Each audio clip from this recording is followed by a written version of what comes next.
क्यों भगवान शिव की जटाओं में समाई माँ गंगा। पौराणिक कथा के अनुसार धरती पर अवतरित होने से पहले माँ गंगा देवलोक में थी। भागीरथ की तपस्या से प्रसन्न होकर शिवजी ने गंगा को अपनी जटा में धारण कर पृथ्वी अवतरित होने का वरदान दिया। पवित्र महासावन शिवजी को प्रिय होता है, इसलिए इस महापूजा पाठ और व्रत आदि का महत्व अधिक बढ़ जाता है। महादेव का रूप अन्य देवताओं की अपेक्षा अलग है। वे मस्तक पर चंद्रमा, गले में सर्प, हाथों में त्रिशूल और जटा में गंगा को धारण किए हैं।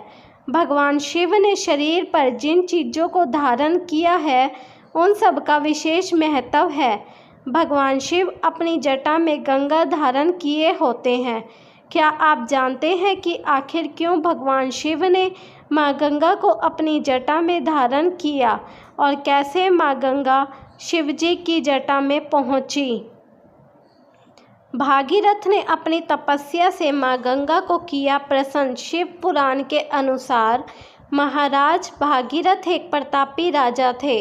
भागीरथ ने अपने पूर्वजों को मोक्ष दिलाने के लिए माँ गंगा को धरती पर लाने की ठानी और कठोर तपस्या करनी शुरू कर दी। भागीरथ के तप से माँ गंगा प्रसन्न हुई और धरती पर अवतरित होने के लिए तैयार हो गई।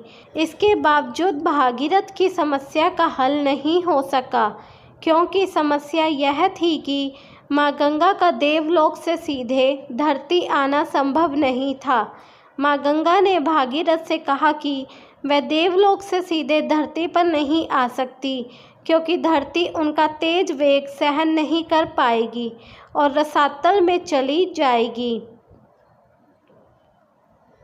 भागीरथ अपनी समस्या के हल के लिए ब्रह्मा जी के पास पहुँचे। ब्रह्मा जी ने भागीरथ को शिवजी को प्रसन्न करने के लिए कहा।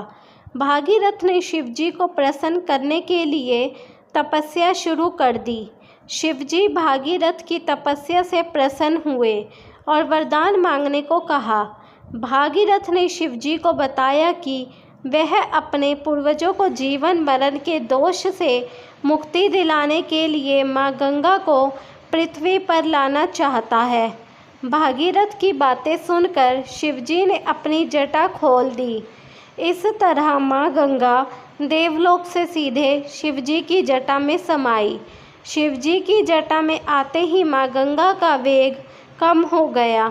यही कारण है कि भगवान शिवजी के कई नामों में उनका एक नाम गंगाधर भी है। शिवजी ने जटा से एक छोटे से पोखर में छोड़ दिया, जहाँ से गंगा 7 धाराओं में प्रवाहित हुई। गंगा के स्पर्श होते ही भागीरथ के पूर्वजों को मोक्ष की प्राप्ति हुई। वीडियो कैसी लगी कमेंट करके मुझे ज़रूर बताइएगा। वीडियो पसंद आई हो तो हमारे चैनल को लाइक, शेयर, सब्सक्राइब करना ना भूलें। धन्यवाद।